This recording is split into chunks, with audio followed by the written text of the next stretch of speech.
I'm Katie Wilson. I'm Director of Journals for IEEE Communication Society and VP-elect, but I really am here to welcome our new Editor-in-Chief of JSAC, Muriel Medard. Thank you very much, Katie. I'm very happy to be the new AIC, quite incoming AIC. Yes. Wonderful. So with that in mind, I thought I'd introduce you to our ComSoc members by asking you a few questions. Great.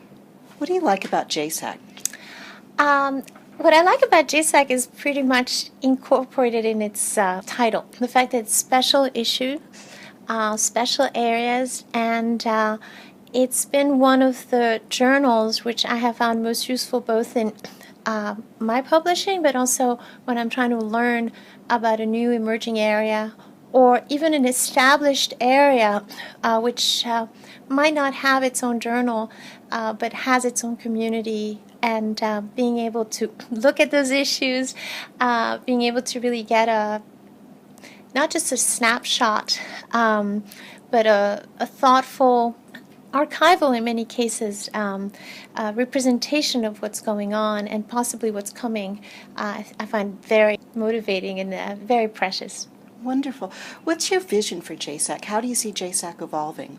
Or what do you like about it, and what do you want to possibly change? Yes.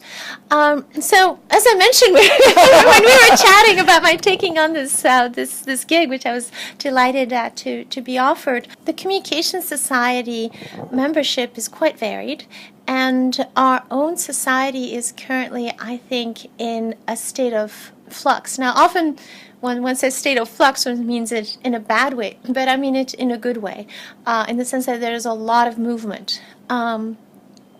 There have been very significant successes that we can point to, that we need to be able to maintain and, in a way, fully amortize the work that's been put as a society. But there are also some interesting areas which are coming up, many of them at the intersection of other domains, whether it be in networking or whether it be in biology, for instance, with the new issues, the new journal that was just approved. And that's the journal on molecular, biological, and multi-scale communications. Right, which was incubated through JSAC. Or will be. Will be, that's right. Yeah. And I think that having a place where you can see how this evolution of the society is occurring is extremely valuable. A special issue can help to define really the state of the art in a particular area. It can also help possibly to define a new area. And having a forum where that's done is unique and extremely valuable to the society. You mentioned some successes earlier. What are some examples of those that you see? In the society? Yeah. So I think that some of the successes in the society, of course, have been in optical communications, in terms of having a very significant impact on industry, wireless communications.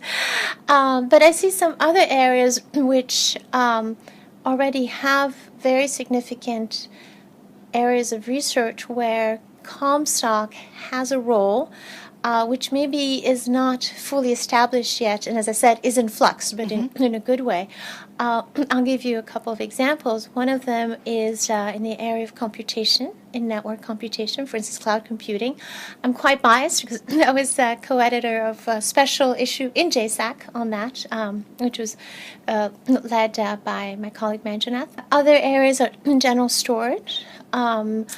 The areas of sensing, of course, we've been very active as a society in the area of sensing, but I think that we're now seeing some critical aspects of the development of the hardware coming to pass, which were required really to see the full blossoming of those ideas. So that's another area where I think we can be very, our impact is going to grow when it's still, as I said, in flux. The intersection of security and our intersection of security and communications. And privacy. And privacy, exactly. That's I think another very rich area.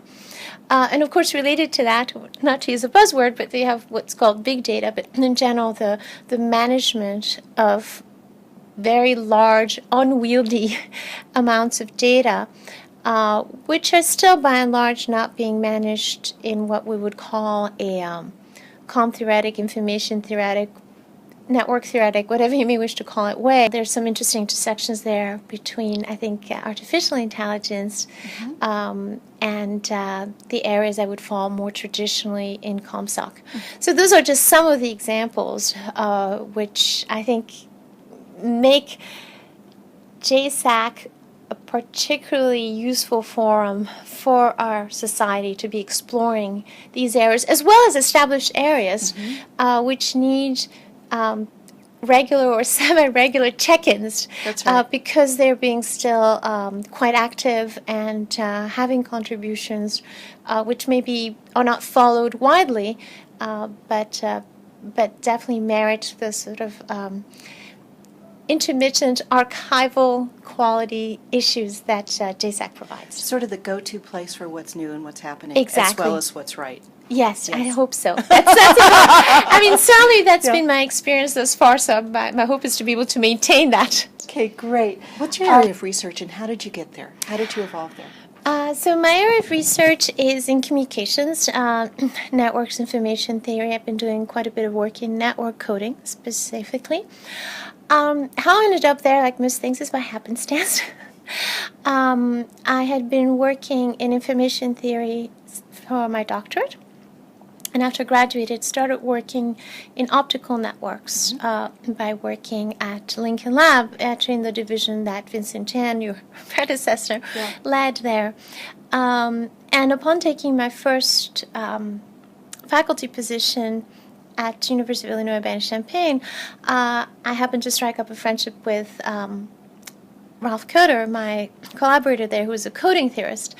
And we were talking a bit about things that were information theoretic, things that were networking related, and there really didn't seem to be as much of a connection as most people were hoping there would be. There was, of course, a famous paper that appeared in the commemorative 50th anniversary issue of commemorating the Shannon paper, which was co-written by Bruce Hayek and Tony Ephremidis, and that called Networks and Information Theory, the Unconsummated Union.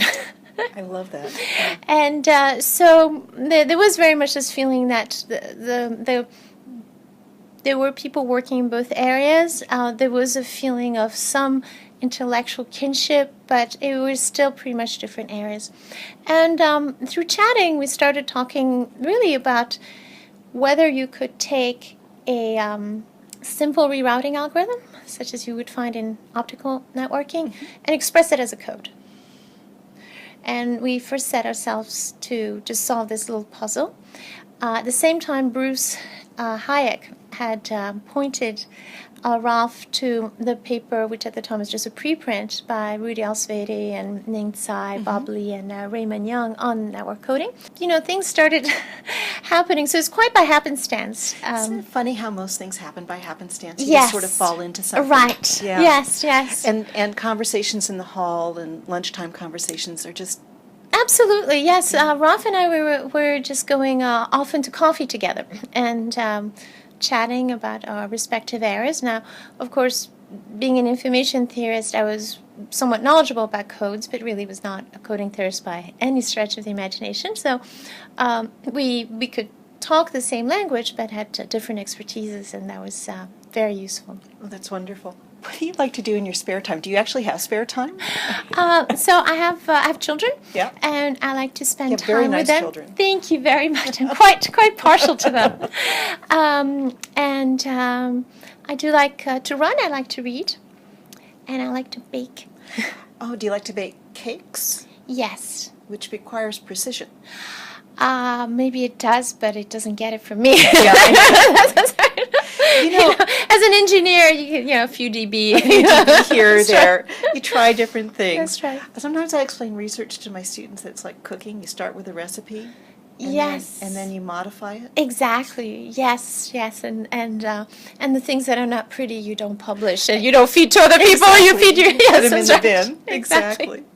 So what's your advice for Comstock authors and new Comstock authors in The particular? advice I have for my students is not just to read the literature to see the results, but also to read a little bit the context, because I think it's useful to see how a particular technical area likes to, if you will, consume its new knowledge. That's, I think, a more subtle exercise. Do you mean also in the sense of being an engineer? Like, what does this mean? Exactly. Yeah. Yes. What is the context? How does this? How is this relevant to people? Right.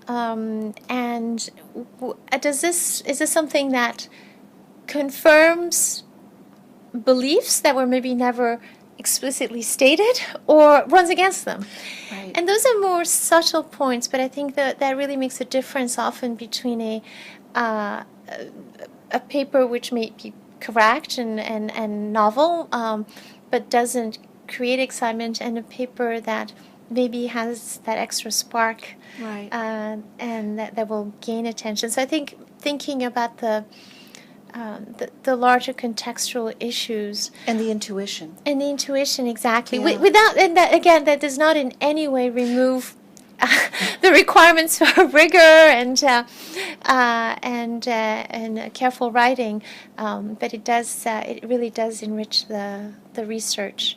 It makes it more readable and more... It makes it more readable, more relevant, and more likely to have an impact, because people will understand better how it's related to their own interests, that's, I think, something that I try to encourage my students to do, and I would have the same advice for new Comstock authors. Yeah. Great. What do you think the hot topics will be in 10 years? I know it's a crystal ball kind of question. Yes. So I mentioned some of the issues. I think maybe I'll raise the more high level issue, which is something which I've certainly started working on more, which is the issue of heterogeneity. Mm-hmm. The general notion of heterogeneity. We have had, as I mentioned, successes as a society in many different technical areas. And those technical areas have generally been developed in a standalone fashion, to be very well operable and robust, or whatever were the requirements that led to the development of that technology. More and more, we're having to live with a bit of this, a bit of that, and in a more quilt patchwork fashion. Different quality of services, different rates, different femtocells versus macrocells. Yes, exactly, and also just very changing environments, and often environments that are simultaneously present. That's right. Even my phone has Wi-Fi, it has 4G, it has 3G, it has Bluetooth, and there's very little reason why I shouldn't be using those simultaneously. Mm-hmm. So I think we're already seeing some of that, but I think that will also maybe go beyond just the physical layer peculiarities of channels, but also looking at different types of services. For instance, right now people use peer-to-peer systems, or they use managed content delivery networks. There's no reason why we cannot use them in a hybrid fashion.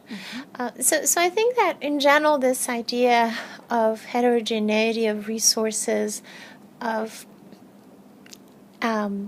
networks, and of being able to create synthetically out of pieces that are not necessarily designed to go together, something that looks possibly better than any one of those pieces. Mixing it up. Exactly, mixing it up. So, yeah. Looking at the issue of diversity, which of course we've looked at in wireless systems, but looking at it, if you will, writ large over the entire network, including storage, including computation, including communications, traditional communications, I think that's going to be a very rich area. The heterogeneity of systems seems to be increasing and not decreasing. That's so right. so if I were to look into my crystal ball, it would be that I doubt that 10 years from now we'll say, okay, that's it. We have the one, physical layer standard for wireless that everybody follows, and we have the one networking protocol that everybody follows, and there we go. We're all set. We're done. I think there's going to be always quite a bit of flux, as, to reuse the word I was abusing before. That's wonderful.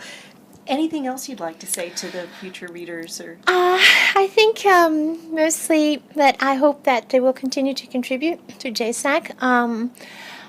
I was gratified and terrified to see that our impact factor is so high. I should have known this, but somehow I hadn't really noticed it somehow, which means that it is serving a very important purpose, but there's also, if you will, a bit of a duty for shepherding this this joint effort successfully. And in particular, I think that JSAC, in a way, relies on the community at large in a way that's unique, because we have almost all guest editors. yes. Which means that really the number of people who are involved in the production of our issues is probably unprecedented versus many journals which either have no guest editors or maybe have one special issue a year. So we really, all of IEEE is a community effort, all of Communication Society is a community effort, but we're a community effort in a much more extreme way, if you will, than any other publication. And because of that, I hope that the community remains excited about the publication. Well, I'm excited that you've taken on this position. Thank you. And again, welcome to Thank JSAC. you. Thank you very much. Okay. Okay, fantastic. Great.